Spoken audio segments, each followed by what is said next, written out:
everyone, and welcome to today's webinar titled An Overview of Gene Therapy Manufacturing, Development through Commercial Production. This webinar is a part of the 4th Annual Bioprocessing Virtual Event. I'm Antonina Salcido of LabRoots, and I will be your moderator for today's event. Today's educational web seminar is presented by LabRoots. Now let's get started. Before we begin, I'd like to remind everyone that this event is interactive. We encourage you to first participate by communicating with other attendees using our new live chat feature during the presentation. You can find the live chat located at the right of your screen. You can also participate by submitting as many questions as you would like during the presentation. To do so, simply type them into the Ask a Question box and click Submit. If you have trouble seeing or hearing the presentation, click on the Help Desk button located at the bottom of your screen within the navigation bar or from the lobby. Finally, as a reminder, this presentation is educational and offers free continuing education credits. Click on the Continuing Education Credits link located in the Abstract window below the presentation window and follow the process to obtain your credits. I now present today's speakers. Dr. Samir Acharya, Associate Director of Process Development at Andelyn Biosciences, and Dr. Kevin G. McGarry, Jr., Manager of Analytical Development, also at Andelyn Biosciences. For a complete biography on our speakers, please visit the Biography tab at the left of your screen. Dr. Acharya and Dr. McGarry, you may now begin your presentation. Good morning, everyone. Thank you for that introduction. My name is Kevin McGarry, and with me for this presentation is Samir Acharya. We work for Andelyn Biosciences, and we would like to present an overview of gene therapy manufacturing from the development through the commercial production of a gene therapy product. This talk that we are going to present today is for educational purposes, and I would be remiss not to mention our copyright notice that the following presentation is copyrighted by Andelyn Biosciences unless otherwise noted, and therefore must not be able to be reproduced without consent from Andelyn Biosciences. During today's talk, we would like to discuss what gene therapy is, what the steps involved for getting a gene therapy product from development through the clinic are.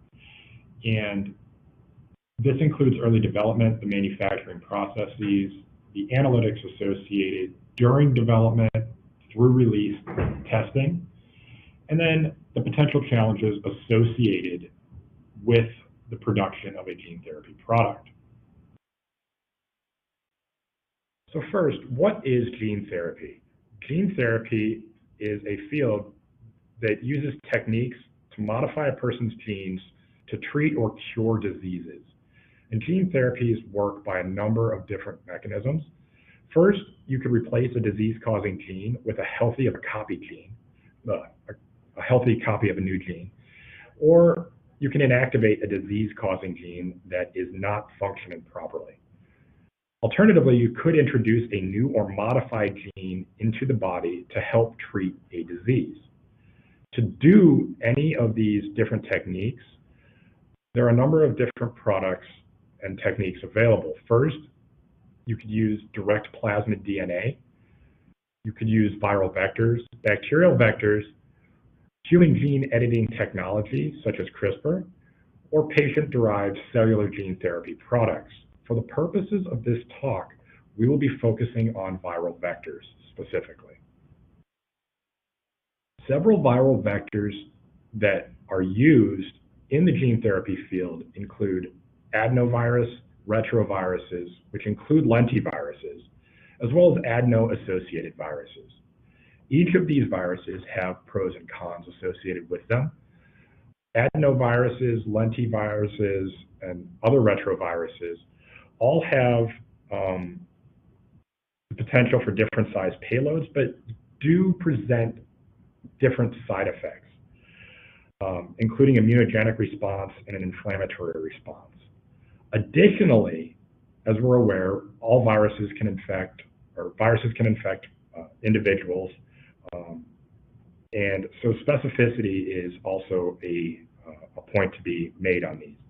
Further, retroviruses and lentiviruses have the ability to integrate into the genome of the organism it infects.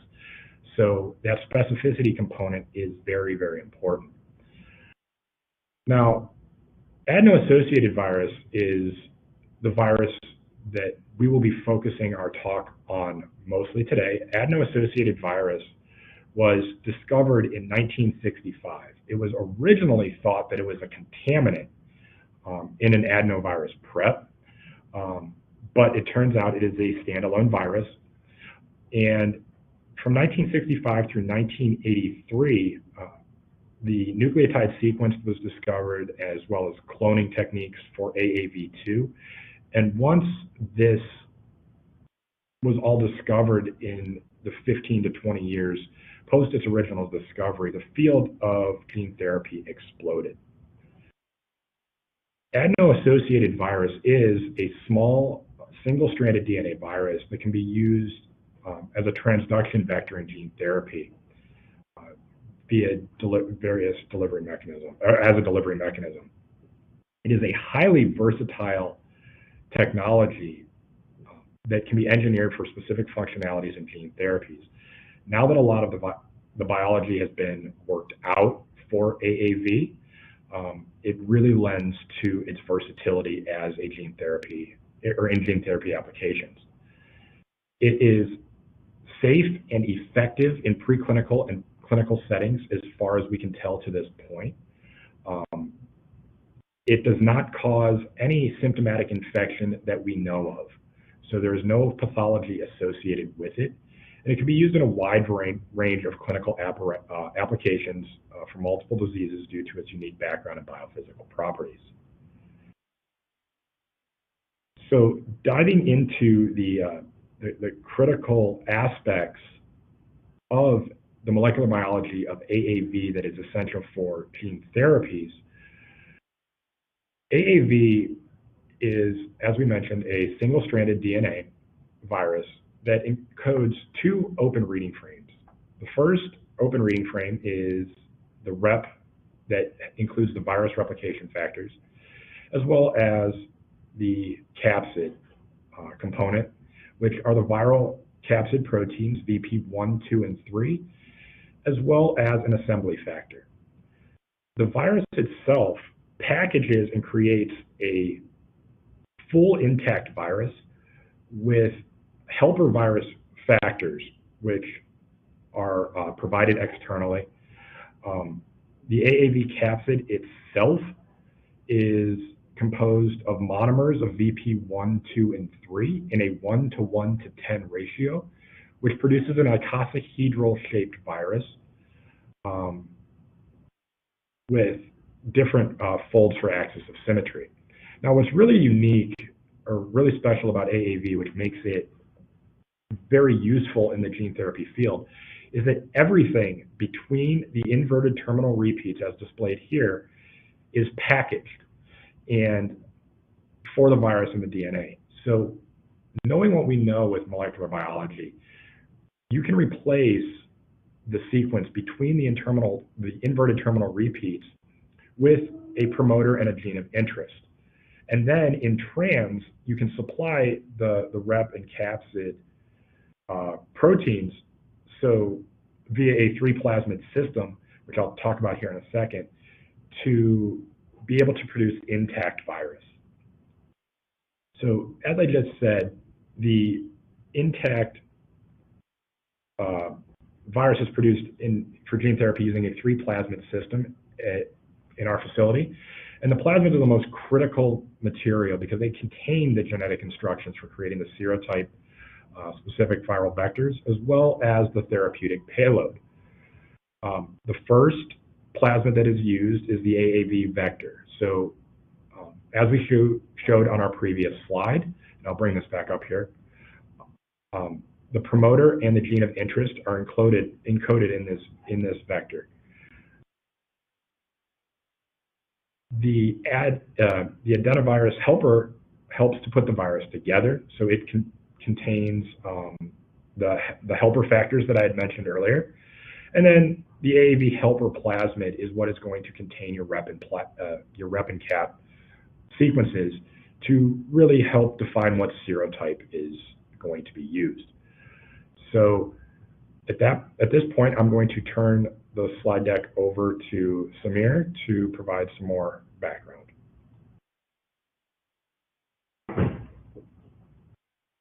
Yeah, thank you, Kevin. Let's go to the next slide. Okay, so as Kevin mentioned, the essential components of making this gene therapy vector are in the 3 different plasmids.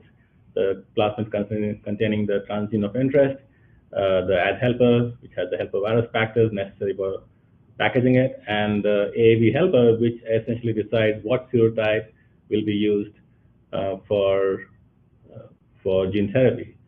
The next slide shows that the number of serotypes that are currently being used, and this is just a small representative of the serotypes that are commonly used now. This lists around 7 or 8, but if you look at the clinical trials, we have more than 15 serotypes currently available. And there is a lot of work which is currently being done to even make better serotypes. The challenges in the field are, firstly, why do we make so many serotypes? The challenges are because we want to achieve the specificity and tropism that is required in order to prevent any side effects or future side effects. So if you want a serotype to be targeting a tissue like lung, you want it only to go to the lung and minimize any kind of targeting to any other cell type. So as more and more capsids become available, that becomes another tool to use to make an effective gene therapy vector. So what we do in our company, and I will go through that briefly into the next few slides, and let's go to the next slide. So this kind of encapsulates in a big picture what are the required work that needs to be done before we are able to manufacture the gene therapy vector in large amounts. And this pretty much belongs to 3 or 4 different departments in our company. The first, we start with the plasmid. Again, the goal that we look forward is how to make an effective gene therapy vector which has the minimum side effects and which can be accepted as per the FDA guidelines to be introduced into a patient. So when we start about making these AAV vectors, we start with the plasmid. And the plasmid involves the construction of the plasmid. It can be a construction of the vector plasmid, which has a gene of interest, the AAV helper plasmid for the serotype, and the ad helper plasmid. And there's a lot of work which goes on behind the scenes for that. This work is done mainly in the discovery stage, which is primarily done with clients, and then we assist in that process for the cloning or engineering of that vector. So the genome design, as Kevin mentioned, carries a gene expression cassette. It includes a promoter, it has a transgene of interest, it has other regulatory elements that ensure appropriate transcription termination and other regulatory factors which will make sure that we have a proper gene expression going on without any side effects due to the elements that are present there. For example, one of the things that is implicit in gene therapy is that when we introduce a gene into a patient, it should achieve the necessary expression level. So in design, as everyone knows, we have to then design appropriate promoters to achieve that level. The next is we have to consider where is this gene going to be delivered to. So is that promoter, let's say if it's going to a lung cell or a liver cell and so on and so forth, we want to make sure that the promoters are appropriate for that expression. There's a lot of background work which goes on, not just in the individual laboratories, but also in the companies, where we try to make sure that before we manufacture the vector, we have all the elements covered. All the regulatory elements should be in accordance with whether cells are dividing or non-dividing, because AAV has a unique property that it can go into both dividing cells as well as non-dividing cells. and that's a huge advantage that we have. So knowledge, prior knowledge of that helps us design appropriate promoters and regulatory elements. From the industry standpoint, it is also critical to assess whether any of these DNA elements that we are putting in while designing the vector or the stereotype plasmid is that whether any of these DNA elements have a tumorigenic potential or not. And if so, they need to be removed in accordance with the safety guidelines provided by the FDA. The other points in consideration for the plasmid design include whether the expression will lead to toxicity or whether it will trigger any unwanted immune response. And that kind of knowledge that's where some of the challenges are. That goes hand in hand with what's going on in the laboratories, animal studies, and as the knowledge comes forth, we can keep on improving the design. So once the design is completed, the plasmid construction is completed, we then have to worry about plasmid production and purification. And that's where every gene has to be evaluated. Some genes by nature are not expressed in a large amounts. Some plasmids are not expressed in large amounts. So we have to devise strategies. That's what we do in the industry setting, in the development side of things. We make sure that we have the appropriate cells, bacterial cells, to produce that plasmid in larger amounts, and then we purify that. So in the laboratory, it might seem it might seem trivial to say produce 1 milligram of plasmid, but we are talking about gram quantities of plasmid in a very pure. The purity is one of the most important things, and that will come to it later on, because much of what we do later on depends on the purity of the plasmid. So the whole plasmid division takes care of those issues: high expression of plasmids, high amount of plasmid, and purity to the extent that is accepted. The current guidelines for many companies for purity is that it should be at least 80% supercoiled and in nature. But from experience, we can say the better the superhelicity of the plasmid, the better we'll be in the downstream events. Remember, this is a transfection event. We have to use this plasmid to transfect cells, and there are many considerations of how a transfection will take place, and so the purity is very important. So once that is done, then the plasmid comes to our hands to see how well we can develop the process of making the AAV vector. And that's where the next set of points are. What we consider is, we start with what is the dose of AAV that is required. It depends on the delivery type. Is it a targeted delivery to a specific organ or tissue, or is it a systemic delivery? And based on that, if you look at clinical trials, and this is where the challenges are, how much of vector is needed for either of these deliveries? So on average, if you look at clinical trials, the range is between 10 to the power of 9 to 10 to the power of 15 vector genomes per adult dose. And that is calculated based on a lot of studies, clinical, preclinical studies. And that's for a targeted injection. For a systemic delivery, this amount of dose goes up. An average is anywhere between 10 to the power of 13 to the 10 to the power of 15 vector genomes per dose per adult. So we have to consider that while we're designing a strategy for production of this vector. Again, to achieve that, the next point is what cells and what platform to use. There are a variety of cells that are used, and that comes into play. The most commonly used cells from the human cell point is a human embryonic kidney cells. But there are other cells like insect cells which are also being used to make AAV vectors.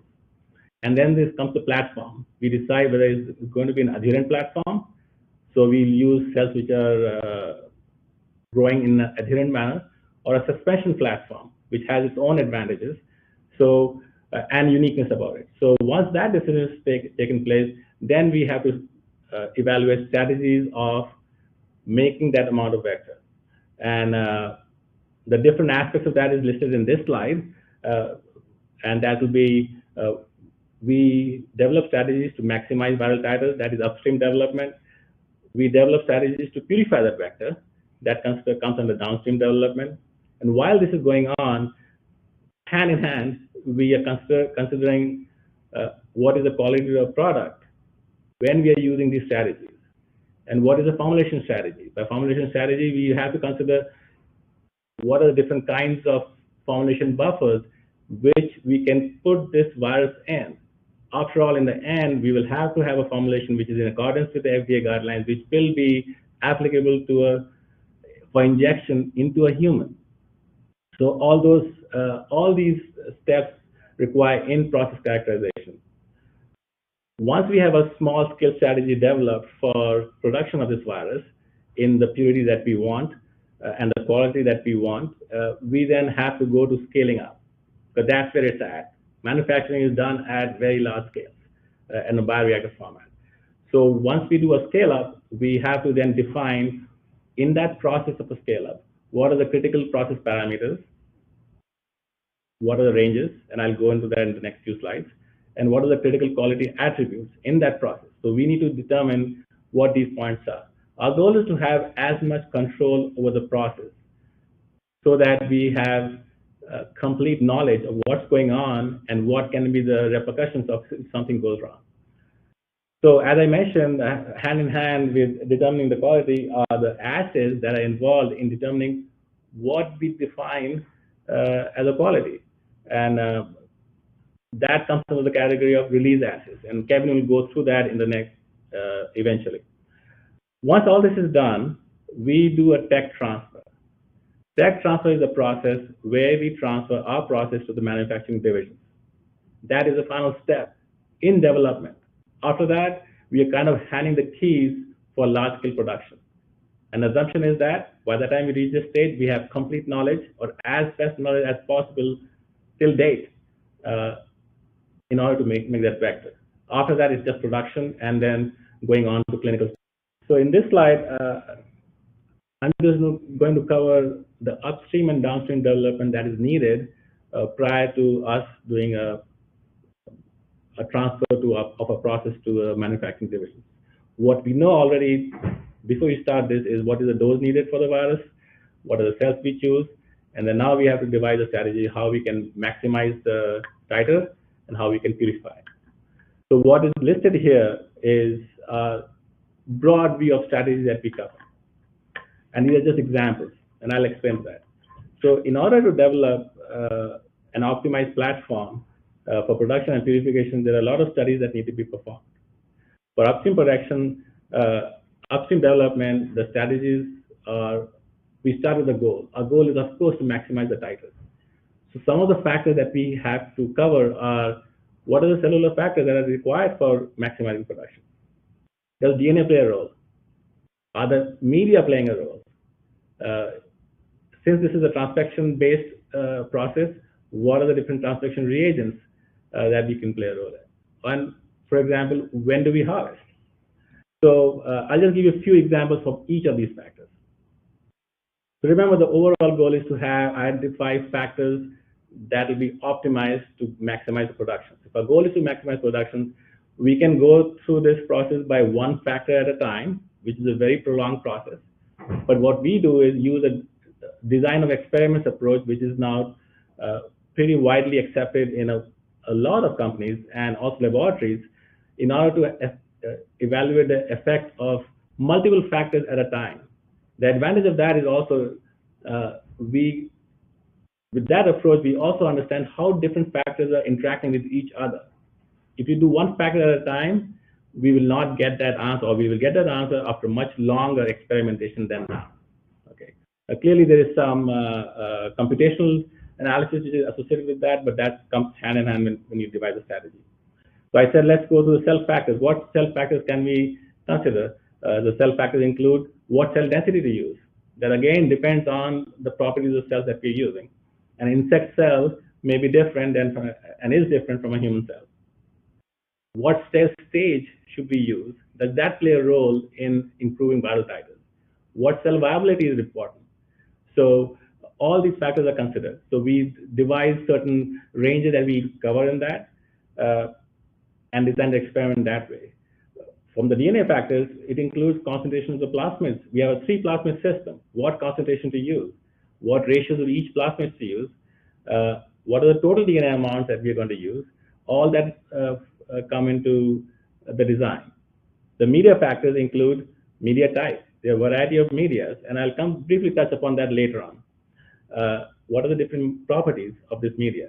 As much as we can know, these media that we buy are proprietary. So we try to work with companies to get as much information that we will provide to the FDA in order to have as much control over the media or not. Are there any media additives that need to be added? So all that goes into this factor. And does that play a role in the overall production? Of course, I mentioned transcription reagents. There are a variety of transcription reagents based on lipids, based on small compounds, and you name it. So we have to choose which transcription reagent we should work with. What is the concentration of that transcription reagent? Does that concentration depend on the amount of DNA we use and or amount of cell we use? So transcription reagent per DNA, transcription reagent amounts per cell, and those are the transcription reagent factors we include in the experimentation strategy. Another point we mentioned is when do we harvest the cells? And these are just a few of the factors. And it may seem daunting, but much of this is governed by the knowledge that we already have from the biology of these cells. We're not starting from scratch. We are starting from a body of knowledge which is developed in a lot of laboratories in the world.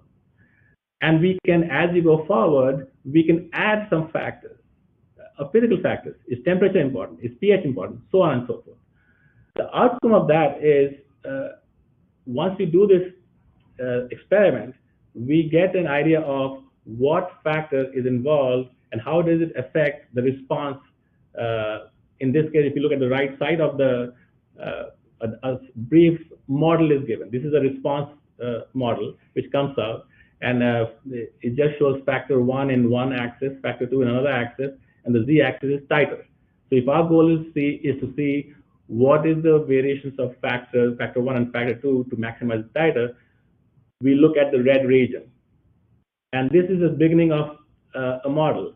So we want to be as much into the red region. So that gives us a boundary of what factor 1 properties we should work with, what factor 2 properties we work with. In this model, it says that we should have low level of factor 2, that's factor 1, and a medium range of factor 2 to achieve maximum viral titers.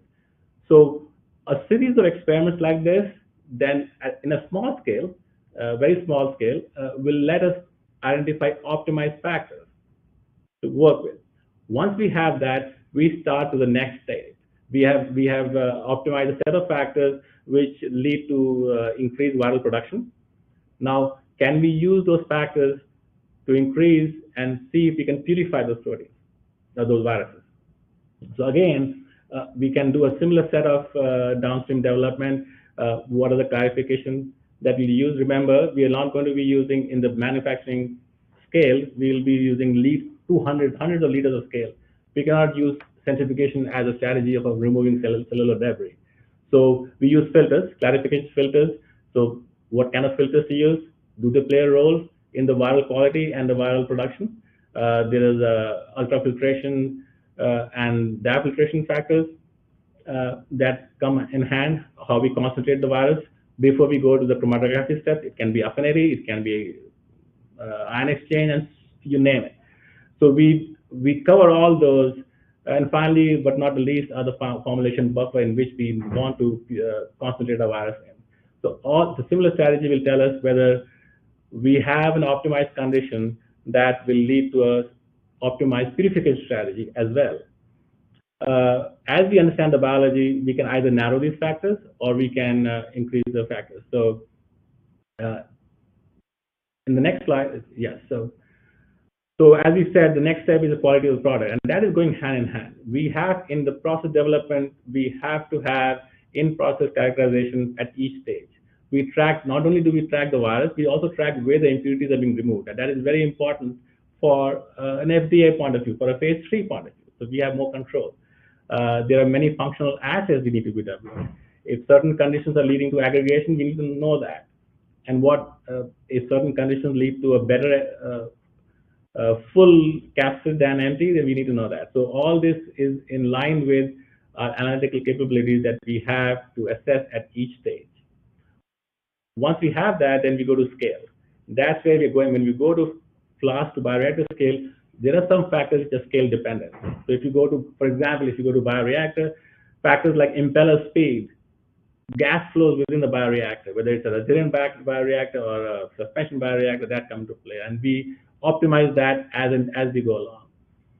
Once we have that process developed, we need to see if the scales, if our conditions that we optimize are scalable. And that is shown in the below, the figure below is a representative figure that when we go from small scale to big scale, we are having a scalable platform. Once this is done, and on the right side is just a representative SGS gel, but we have other methods of estimating purity, which is more quantifiable and more sensitive.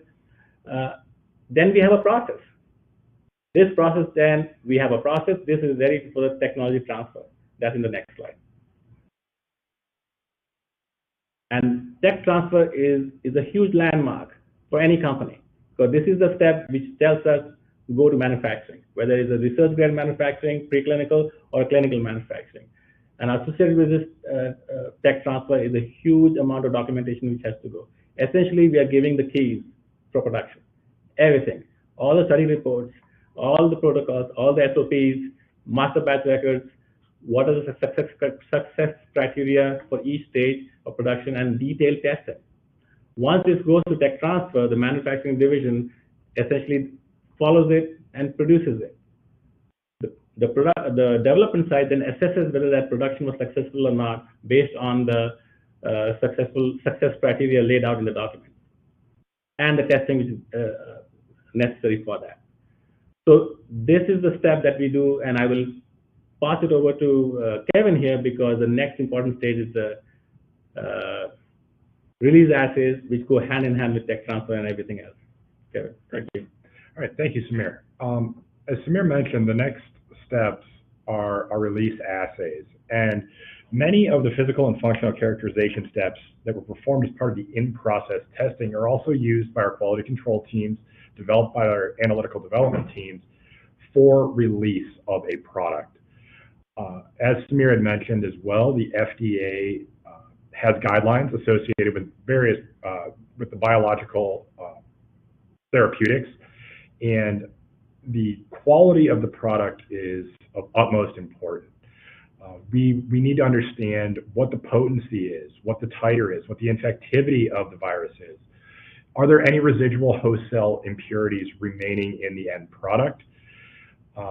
We have to obviously ensure sterility. You do not want to induce any sort of immunogenic properties from your therapeutic if it can be avoided, especially due to the product itself not being sterile. And then the empty and full, as we had mentioned earlier as well, the virus will package everything that is present between the inverted terminal repeats, but every once in a while the virus does not efficiently package everything. So we need to know whether or not the capsids are full or empty. So all of these are evaluated as part of quality control. The in-process testing is typically performed either by quality control or the analytical development teams. But from a quality standpoint, all of these do need to be evaluated on the end product. And for late stage, for late phase testing, as well as for commercial release, every one of these tests must be product specific, because as Samir also mentioned, the formulation buffer as well as each of these processes must be very well characterized. So on a product by product specific basis, the FDA needs to know that there aren't any residual host cell impurities, that the matrices that these products are produced in are not impacting the testing that is performed. So on our next slide here, we outline the overall manufacturing process. We segregate between the upstream and the downstream processes. So on the very early on, you have your good manufacturing practices. That's what GMP is. You have your raw materials. You have your plasmids that are going to be used, your media, and and in this case, for an adherent cell platform, we're talking our HEC 293 cells. But in this case, dependent upon the virus being used or the production method being used, the cell type might vary. For the production stage, we have our plasmid DNA that's going to be used in the transfection, the media harvest, and then the upstream purification processes that are associated. Following this, we go to production of the fill finish, and this includes the downstream purification and really the finishing and packaging of the end product. And at this point, quality control is being looped back into the whole process. It's not part of the upstream process, it's now part of the release. And all of the tests that were recently outlined are being characterized, the drug substance itself is being characterized, the release testing is being performed, and then ultimately stability is being evaluated. Long-term stability is essential when the drug is in the clinic. So these will be evaluated typically on a month-by-month basis, then to 6 months and years down the line. And then also environmental monitoring is included in this to ensure sterility. Some various quality control and analytical development assays that need to be considered are in-process testing, as we had mentioned earlier, for the production, the drug substance testing, as we just mentioned, the product release, product stability. The toxicology studies need to be produced or need to be verified. If there's device testing that needs to be performed, that's also included, as well as that environmental monitoring that we just mentioned. Here, I'm not going to read through all of these, but these are any number of assays that are performed to evaluate from the titer that will be delivered all the way through the impurities of the associated host cell and production process. And then several studies have highlighted the biological relevance of the modifications for transduction efficiency and tropism, but also for stability.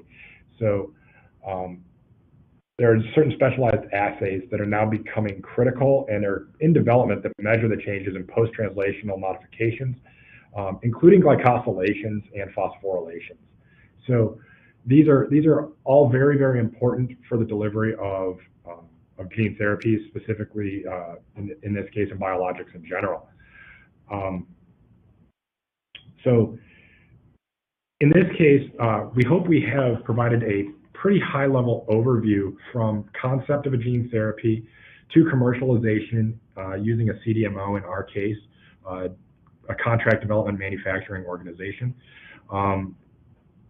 It will ultimately start with the plasmids, move on through development, manufacturing, finally to fill finish. But there are a lot of steps and a lot of integration there along the way that a researcher should consider very, very early on, because again, when you're trying to take the disease that you're working on and trying to develop a therapeutic for it,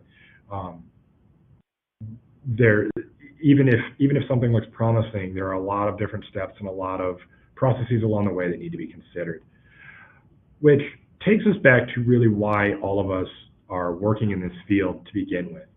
And it's a patient-first mentality. It's very personalized. If someone is in need of gene therapy, obviously it is a very personal disease. And that is why I would like to highlight the story behind who Andelyn is. And I had mentioned earlier that this was all for educational purposes, but again, I just really need to emphasize here that we are all working in this field for the patients. So Andelyn is named in honor of 2 gene therapy patients who participated in a very pivotal phase 1 clinical trial at Nationwide Children's Hospital. Andrew was 8 years old, and he received the first U.S. investigational gene therapy for DMD in 2006. And Evelyn was 8 weeks old, who received an experimental gene therapy for SMA in 2015. So thinking back on it, 2006 and 2015 aren't that long ago. The very first gene therapies approved were in 2012, and that was in Europe. And then in the United States, the first approved gene therapy was in 2017. So Andrew and Evelyn is where Andelyn came from. But you can see these were phase 1 or very early phase clinical trials for very rare diseases. Evelyn, I think at time of diagnosis, was not expected to live beyond 2 years old. And she is still alive to this day. She visited our facility was last summer. So things are going very well for these two children. And again, patient first is really the reason that all of us are in the gene therapy field. And then we would like to open it up to questions. Samira and I apologize that we will not be able to be there when this presentation is aired. But we would encourage you to reach out to us at our email addresses here, and we would be happy to take any questions that you might have. And we look forward to hearing from you. And hopefully this is informational. Thank you very much. Thank you, Dr. Acharya and Dr. McGarry, for your time today and your important research. Before we go, I'd like to thank the audience for joining us today. Questions submitted today and during the on-demand period will be addressed by the speakers via the contact information you provided at the time of registration. This webcast can be viewed on demand for 2 years until April 6, 2024. LabRoots will alert you via email when it's available for replay. We encourage you to share that email with your colleagues who may have missed today's live event. Until next time, goodbye.